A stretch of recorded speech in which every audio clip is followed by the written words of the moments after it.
Hello all of you.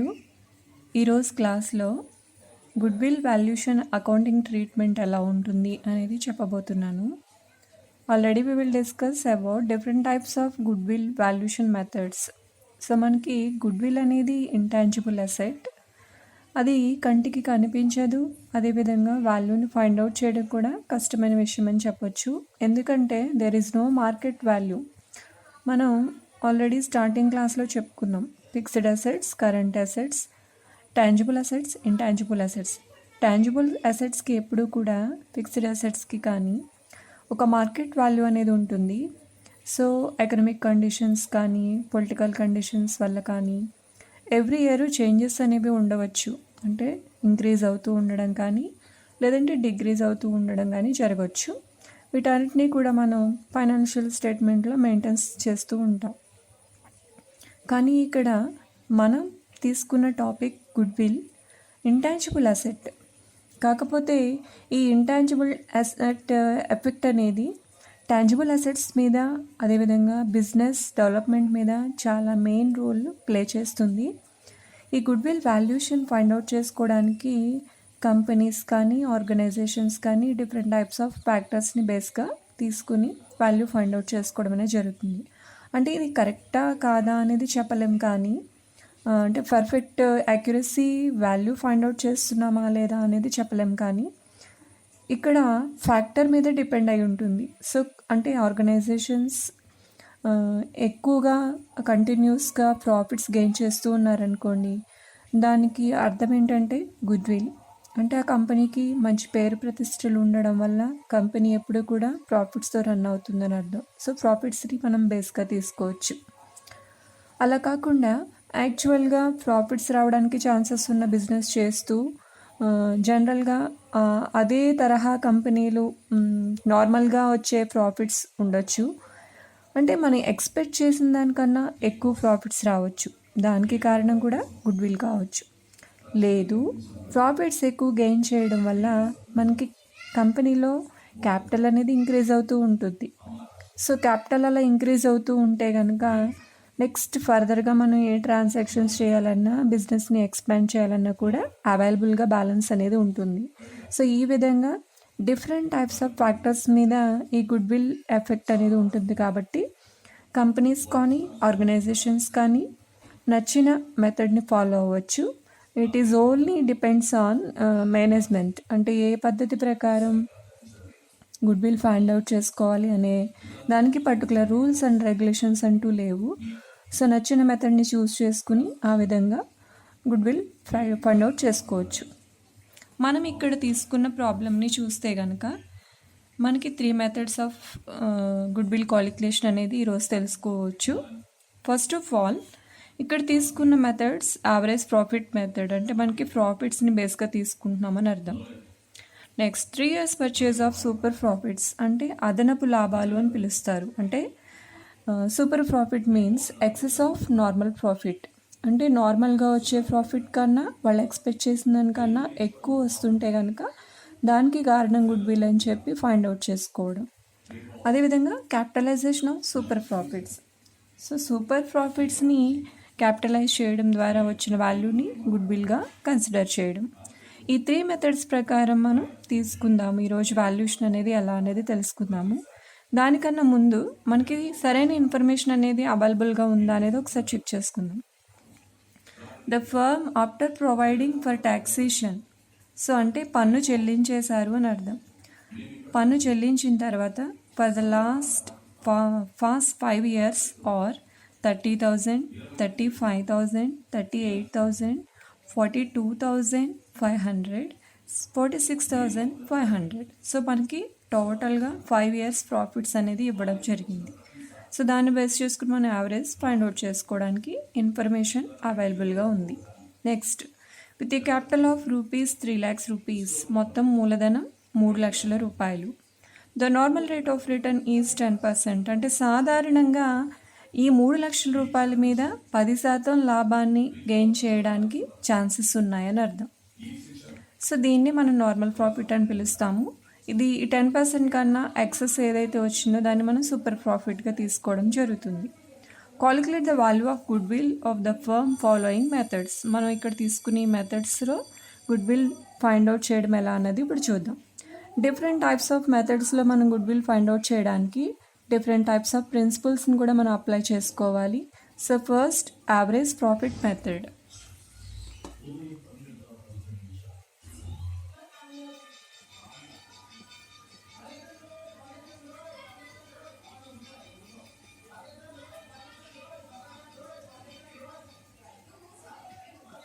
So మనం first method ప్రకారం good will find out చేయాలంటే మనకున్న ప్రిన్సిపల్ ఏంటంటే good will is equal to total profits by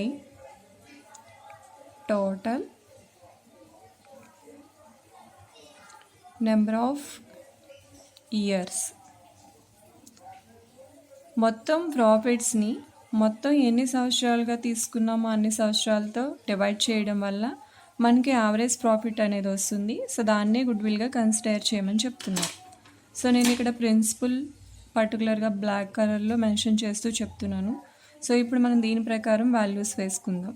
total profits means మనకి ఇచ్చిన 5 years profits 30,000 plus 35,000 plus 38,000 plus 42,500 plus 46,500. So ఈ 5 years profits తీసుకున్నాం కాబట్టి total number of years means 5 years. అంటే మనం 5 సంవత్సరాల లాభాలని తీసుకున్నాం కాబట్టి 5 yearsతో డివైడ్ చేస్తే మనకి యావరేజ్ ఎంత అనేది వస్తుంది.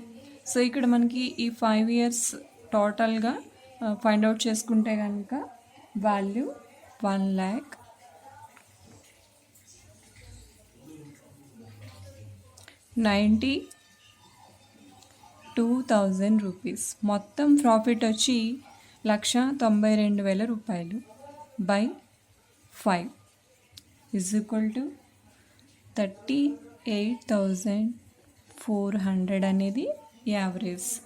సో దీన్నే మనకి గుడ్ విల్గా తీసుకోమంటున్నారు. So therefore good will is equal to 38,400. So ఇది first method. So goodwill అంటే యావరేజ్ ప్రాఫిట్ ప్రకారం కాలిక్యులేట్ చేయాలంటే total profits by total number of years. Average find out చేయాలంటే ఎప్పుడు కూడా టోటల్ని నెంబర్ ఆఫ్ ఇయర్స్ కానీ టోటల్ నెంబర్ కానీ తీసుకోవడం జరుగుతుంది. ఇక్కడ మనం 5 years ప్రాఫిట్స్ని యాడ్ చేసుకున్నాము, 5తో డివైడ్ చేసాము, అంటే 38,400 రూపాయలు వచ్చింది. సో దీన్నే మనం గుడ్ విల్గా కన్సిడర్ చేయమనేది average profit method. Next one, super profits method.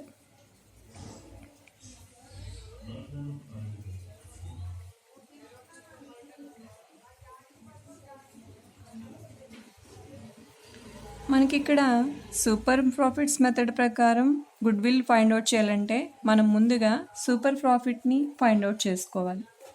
Super ప్రాఫిట్కి మనం అప్లై చేసుకోవాల్సిన రూల్ ఏంటంటే, సూపర్ ప్రాఫిట్కి ముందుగా మనం నార్మల్ ప్రాఫిట్ని ఫైండ్ అవుట్ చేయాలి. సూపర్ ప్రాఫిట్ అంటే ఎక్సెస్ ఆఫ్ నార్మల్ ప్రాఫిట్, సాధారణంగా వచ్చే లాభం కన్నా అదనంగా వచ్చిన లాభము అని అర్థం. ఈ అదనంగా వచ్చిన లాభము అన్నప్పుడు మనకు అసలు ఫస్ట్ నార్మల్గా వచ్చే ప్రాఫిట్ ఎంతో తెలియాలి కదా. So normal profit is equal to capital employed into normal rate of return, మనం దీన్నే NRR అని పిలుస్తాము, రిటర్న్ బై 100. వాళ్ళు క్యాపిటల్ ఎంప్లాయిడ్ అంటే వినియోగించిన మూలధనం అని చెప్తాము. అంటే 3 లక్షల రూపాయల మూలధనాన్ని వినియోగించడం జరిగింది. దాని మీద ఎంత శాతం ప్రాఫిట్ వస్తుందంటే 30,000 అనేది వస్తుంది. నార్మల్ ప్రాఫిట్ 30,000 రూపాయలు. అంటే ఈ సంస్థకు సాధారణంగా రూపాయలు ప్రాఫిట్ రావడానికి ఛాన్సెస్ ఉన్నాయి. దీన్ని మనం నార్మల్ ప్రాఫిట్ అంటాం. ఇది ఎక్స్పెక్టెడ్ ప్రాఫిట్, అంటే వాళ్ళకి ఎలాగూ రూపాయలు ప్రాఫిట్ అనేది వచ్చేయడానికి మార్కెట్లో ఛాన్సెస్ ఉన్నాయి. ఇప్పుడు దీనికన్నా మనకి ఎక్స్పెక్ట్ వచ్చిందనుకోండి, అంటే ఎక్సెస్ వచ్చిందనుకోండి, దాన్నే మనం ఇప్పుడు సూపర్ ప్రాఫిట్ అని చెప్తాం. సో సూపర్ ప్రాఫిట్కి మనకున్న ప్రిన్సిపల్ ఏంటంటే, super profit is equal to average profit minus normal profit. So మనం ఆల్రెడీ నార్మల్ ప్రాఫిట్ కూడా ఫైండ్ అవుట్ చేసుకున్నాము, అదేవిధంగా యావరేజ్ ప్రాఫిట్ ఫైండ్ అవుట్ చేసుకున్నాం. కాబట్టి ఇప్పుడు ఈ రెండు వాల్యూస్ని ఇక్కడ అప్లై చేయడం జరుగుతుంది. Average profit 38,400 minus normal profit 30,000. అంటే ఇక్కడ సూపర్ ప్రాఫిట్ ఎంత అనేది చూద్దాం. చూడండి, 8,400. ఇక్కడ యావరేజ్ ప్రాఫిట్ మెథడ్ ప్రకారం చూసుకుంటే ప్రాఫిట్స్ ఎప్పుడు ఒకలా లేవు. 30,000, 35,000, 38,000, 42,500, 46,500 ఇలా ఒక్కొక్క సంవత్సరం ఇంక్రీజ్ అవుతూ వచ్చాయి. సో సమ్ సిచ్యువేషన్స్ వల్ల తగ్గుతూ కూడా ఉండొచ్చు. సో ఇక్కడ ఎవ్రీ ఇయర్ ఇంక్రీజ్ అవుతూనే ఉన్నాయి. అంటే గుడ్ విల్ అనేది చాలా ఇన్ఫ్లుయెన్స్ చేస్తుందని అర్థం. ప్రతి సంవత్సరం లాభాలు పెరుగుతున్నాయంటే బిజినెస్ సక్సెస్ఫుల్గా రన్ అవుతుందని అర్థం. ఇక్కడ ఒకేలా లేవు కాబట్టి మనం యావరేజ్ ఫైండ్ అవుట్ చేసుకున్నాం. ఈ మెథడ్ని ఫాలో అయ్యేవాళ్ళు, అంటే ప్రాఫిట్ని ఆధారంగా చేసుకుని ఫాలో అయ్యేవాళ్ళు గుడ్ విల్ విలువ 38,400గా రికార్డ్ మెయింటెనెన్స్ చేయడం జరుగుతుంది. కానీ కొన్ని వ్యాపార సంస్థలు సాధారణంగా వచ్చే లాభం కన్నా ఈ మంచి పేరు ప్రతిష్టల వల్ల అనుకున్న దానికన్నా ఎక్కువ ప్రాఫిట్ ఏమైనా వస్తుందా అనేది ఫైండ్ అవుట్ చేసుకోవడం జరుగుతుంది. ఇది యాక్చువల్గా చాలా మంచి విషయం, ఎందుకంటే సాధారణంగా బిజినెస్ ప్రాఫిట్ మోటివ్తోనే చేస్తూ ఉంటాం.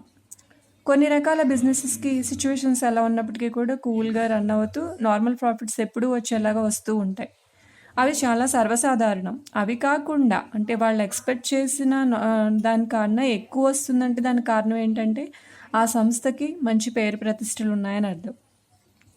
అవి ఉన్నవి ప్రాఫిట్స్ మీద ఇన్ఫ్లుయెన్స్ చేస్తున్నాయా అనేది మనం ఇక్కడ సూపర్ ప్రాఫిట్ అని పిలుస్తాం. ఎంతైతే మూలధనాన్ని పెట్టారో అంత దాని మీద 10% రావడానికి అవకాశం ఉంది. అంటే 30,000 రూపాయలు సాధారణంగా రావడానికి అవకాశం ఉంది. కాబట్టి దీన్నే మనం నార్మల్ ప్రాఫిట్ అని పిలుస్తాం. సో ఇక్కడ సూపర్ ప్రాఫిట్ అంటే ఏంటి? Excess of normal profit. కాబట్టి ముందు మనం నార్మల్ ప్రాఫిట్ ఫైండ్ అవుట్ చేసుకోవాలి. దానికి ప్రిన్సిపల్ ఏంటంటే capital employed into NRR/100. So అంటే నార్మల్ ప్రాఫిట్ 30,000. ఇప్పుడు మనం సూపర్ ప్రాఫిట్ ఫైండ్ అవుట్ చేయాలంటే సాధారణంగా వచ్చేదానికన్నా ఎంత ఎక్కువ వచ్చింది అనేదన్నమాట. సో వీళ్ళకి ఓవరాల్గా ఎంత వచ్చింది? యావరేజ్ 38,400. ఎప్పుడు వచ్చేది 30,000. సో ఇక్కడ ఎవ్రీ ఇయర్ 30,000 క్లోజ్ చేసుకుంటూ వెళ్తే మనకి ఇక్కడ యావరేజ్ ప్రకారం 8,400 అనేది సూపర్ ప్రాఫిట్. సో మనకి సూపర్ ప్రాఫిట్స్ వచ్చేసింది కాబట్టి గుడ్ విల్ అనమాట. గుడ్ విల్ ప్రిన్సిపల్ అప్లై చేసుకుంటాం. Good will is equal to super profits into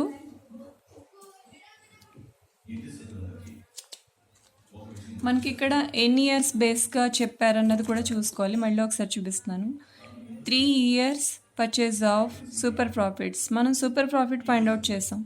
ఎన్ని సంవత్సరాల అదనపు లాభాన్ని తీసుకోమన్నారు అనేది చూసుకుని దాంతో మల్టిప్లై చేసుకుంటాం. నెంబర్ ఆఫ్ పర్చేజ్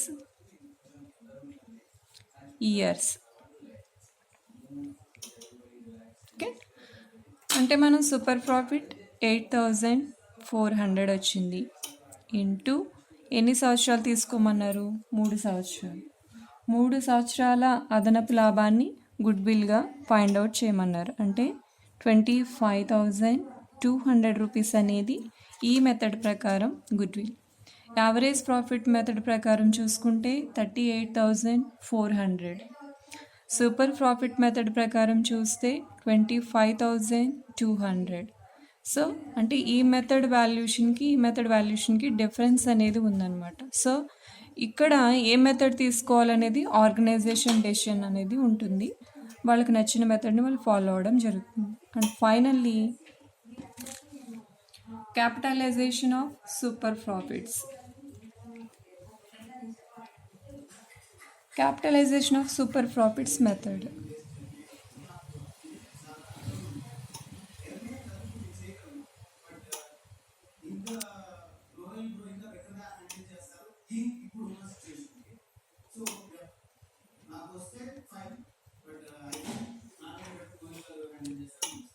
దీనికి మనకి ప్రిన్సిపల్ ఏంటంటే good will is equal to super profits into 100 by NRR. Capitalisation method ప్రకారం సూపర్ ప్రాఫిట్స్ ఫైండ్ అవుట్ చేసుకోవడానికి మనకున్న principle good will is equal to super profits into 100 by NRR. Super profits మనం already find out చేసాము. NRR 10% అనేది మనకి ప్రాబ్లంలో ఇన్ఫర్మేషన్గా ఇవ్వడం జరిగింది. అంటే సో వాల్యూస్ వేసుకుందాం. 8,400 ఇంటూ 100 by 10, 84,000 రూపీస్. సో ఈ మెథడ్ని ఫాలో అవుతే మనకి చాలా ఎక్కువ గుడ్ విల్ అనేది చూపిస్తుంది. సో ఈ విధంగా 3 మెథడ్స్ ప్రకారం మనం అప్లై చేసి చూస్తే 38,400 average method, 25,200 super profits method, capitalisation method ప్రకారం చూసుకుంటే 84,000. సో ఎఫెక్ట్ ఎక్కువగా ఉందనుకుంటే వాల్యూ ఎక్కువగా ఉందని బుక్స్లో రికార్డ్ చేసుకోవడం జరుగుతుంది. నార్మల్గా వచ్చే ప్రాఫిట్స్ కన్నా కొద్ది మొత్తంలో ఎక్కువ వచ్చింది అనుకుంటున్నప్పుడు సో సూపర్ ప్రాఫిట్స్ మెథడ్ తీసుకోవడం జరుగుతుంది. అలా కాకుండా చిన్న చిన్న ఆర్గనైజేషన్స్ అన్నీ కూడా సో వచ్చిన ప్రాఫిట్స్ని బేస్గా తీసుకుని ఈ ప్రాఫిట్స్ రావడానికి కారణం గుడ్ విల్ అనుకున్నప్పుడు ఈ యావరేజ్ ప్రాఫిట్ మెథడ్ని ఫాలో అవ్వడం అనేది జరుగుతుంది. సో ఈ విధంగా మనం ఈ 3 మెథడ్స్ ప్రకారం వాల్యూ ఫైండ్ అవుట్ చేస్తే different types of good will values అనేవి మనకి ఇక్కడ కనిపిస్తున్నాయి. అంటే ఒక్కొక్క ఆర్గనైజేషను వాళ్ళకి నచ్చిన మెథడ్ని ఫాలో అవుతూ వాళ్ళకి నచ్చినట్టుగా బుక్స్లో రికార్డ్ చేసుకోవచ్చు. ఎందుకంటే దీనికి మార్కెట్ వాల్యూ లేదు కాబట్టి ఏది పర్ఫెక్ట్ అనేది మనం చెప్పలేము. సో ఆర్గనైజేషన్లో జరుగుతున్న సిచ్యువేషన్స్ ఆధారంగా వాళ్ళకి నచ్చిన మెథడ్ని చూస్ చేసుకుని బుక్స్లో రికార్డ్ చేయడం అనేది జరుగుతుంది. సో ఇక్కడ మనం ఇచ్చిన ఇన్ఫర్మేషన్ ప్రకారం మనకి 3 రకాలుగా వాల్యూస్ ఫైండ్ అవుట్ చేసుకోవడం, అంటే 3 మెథడ్స్ ప్రకారం ఫైండ్ అవుట్ చేసుకోవడం నేర్చుకున్నాం కదా. ఇక్కడ మీరు అబ్జర్వ్ చేస్తే ఎప్పుడూ కూడా ప్రాఫిట్స్ ఇంక్రీజ్ అవుతూ వచ్చినట్టుగా మనం చూస్తున్నాం. ఓకే, ఇక్కడ ప్రాఫిట్స్ ఇంక్రీజ్ అవ్వకుండా ఎప్పుడైనా లాస్ వస్తే పరిస్థితి ఏంటి, ఏ విధంగా రికార్డ్స్ మెయింటెనెన్స్ చేయాలి అనేది కూడా నేను ఇప్పుడు చెప్పబోతున్నాను.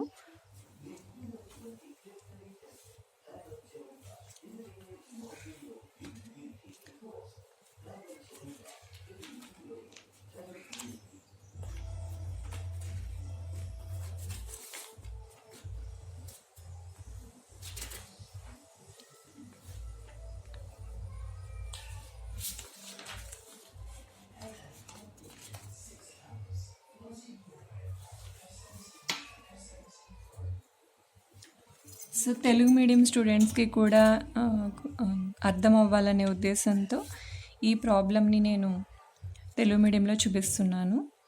మిస్టర్ రవికి చెందిన వ్యాపారం యొక్క దిగువ సమాచారం నుండి గత 4 సంవత్సరాల సగటు లాభాల ఆధారంగా లెక్కించిన 3 సంవత్సరాల అదనపు లాభాల కొనుగోలుగా, అదనపు లాభాలు అంటే సూపర్ ప్రాఫిట్స్ కొనుగోలుగా గుడ్ విల్ విలువను లెక్కించుము అని చెప్తున్నారు. ఇక్కడ మనకి ఎన్ని సంవత్సరాల లాభాలు ఇచ్చారంటే 4 సంవత్సరాలు. వినియోగించిన మూలధనం అంటే క్యాపిటల్ 50,000 రూపాయలు. సాధారణ లాభపు రేటు సంవత్సరానికి 10%. అంటే ఖచ్చితంగా ఈ 50,000 పెట్టిన మూలధనం మీద వాళ్ళకి 10% రావడానికి అవకాశం ఉంది అని అర్థం.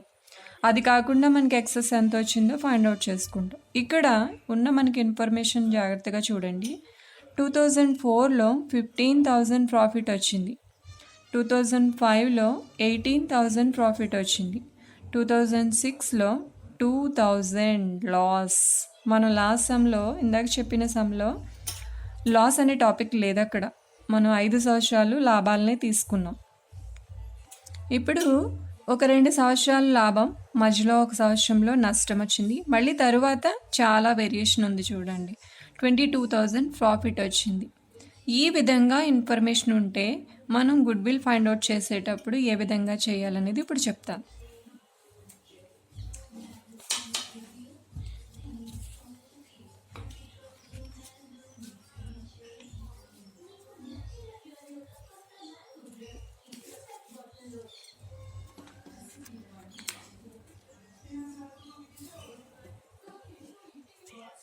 Average profit calculation. 2004 15,000, 2005 18,000, 2007 loss 6 loss కాబట్టి 7 తీసుకుంటాం, 22,000. సో ఓవరాల్గా టోటల్ చేయడం జరుగుతుంది 55,000 లెస్ 2006. ఇక్కడ మీరు ప్రాఫిట్స్ లాస్ అని కూడా రాసుకోవచ్చు. మనకు ఆల్రెడీ ప్రాబ్లంలో కనిపిస్తున్నాయి కాబట్టి నేను ఓన్లీ వాల్యూస్ మాత్రమే వేస్తున్నాను. 53,000 అంటే ఇది టోటల్ ప్రాఫిట్. ఓకే, సో ఈ విధంగా లాస్ వస్తే కనుక ఖచ్చితంగా మనకి ప్రాఫిట్స్ నుంచి తగ్గించి చూపించాలి. జనరల్గా ఏమనుకుంటామంటే లాస్ కాబట్టి లాస్ని మనం కన్సిడర్ చేయకూడదేమో అని చెప్పి 2,000ని తీసుకోవడం మానేస్తాము. కొంతమంది అలా కూడా చేస్తూ ఉంటారు, అది రాంగ్. వచ్చిన ప్రాఫిట్స్లోంచి లాస్ కూడా తీసేశాక నెట్ ప్రాఫిట్ ఎంత అనేది మనం ఫైండ్ అవుట్ చేసుకోవాలి. దానికోసం ముందు ప్రాఫిట్స్ అన్నీ యాడ్ చేయాలి, తర్వాత మనకి లాస్ ఏదైనా ఉంటే అది లెస్ చేసి రిమైనింగ్ టోటల్ ప్రాఫిట్ అవుతుంది. ఇప్పుడు మనకి good will is equal to total profit by total number of years.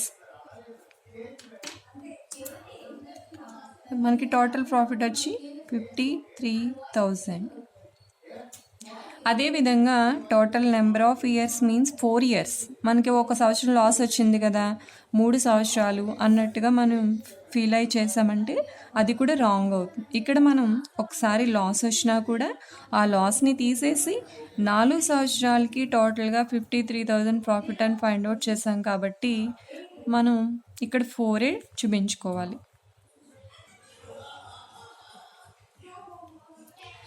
13,250 rupees అంటే గుడ్ విల్ వచ్చి 13,250 రూపాయలు. నెక్స్ట్ యాజ్ యూజువల్ మనకి సూపర్ ప్రాఫిట్ మెథడ్. ఫస్ట్ సమ్లో చెప్పుకున్నట్టుగానే సూపర్ ప్రాఫిట్ మెథడ్ ప్రకారం చేయడానికి ముందు మనం ఏం ఫైండ్ అవుట్ చేసుకోవాలి? Normal profit.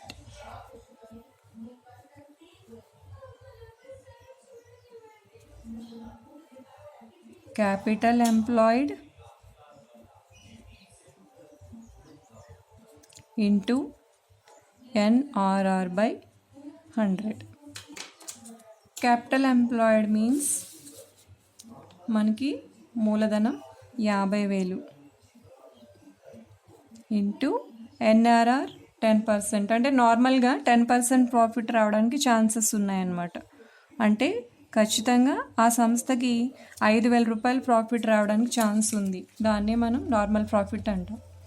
ఇప్పుడు super profit is equal to average profit minus normal profit. మనకి యావరేజ్ ప్రాఫిట్ ఫైండ్ అవుట్ చేసుకున్నాం కదా, 13,250 minus normal profit 5,000. Finally super profit 8,250 rupees. అంటే వాళ్ళకి సాధారణంగా వచ్చే లాభం 5,000, కానీ అదనంగా వచ్చింది. ఎంత వచ్చింది? వాళ్ళు ఎక్స్పెక్ట్ చేసిన దానికన్నా 8,250 రూపీస్ వచ్చింది. అంటే మొత్తం 8,250 రూపాయలు అనేది సూపర్ ప్రాఫిట్ అవుతుంది. Final good will principle. Good will is equal to super profits into purchase years. So మనకి చెప్పారు కదా, పర్చేజ్ ఇయర్స్ ఎన్ని సంవత్సరాలు తీసుకోమన్నారు? 4 సంవత్సరాల సగటు లాభం ఆధారంగా మనం ఆల్రెడీ సగటు లాభం లెక్కించేసుకున్నాము 13,250. 3 సంవత్సరాల అదనపు లాభాల కొనుగోలును అంటే 3 సంవత్సరాలు తీసుకోమంటున్నారు. 8,250 ఇంటూ 3 అంటే 24,750 రూపీస్.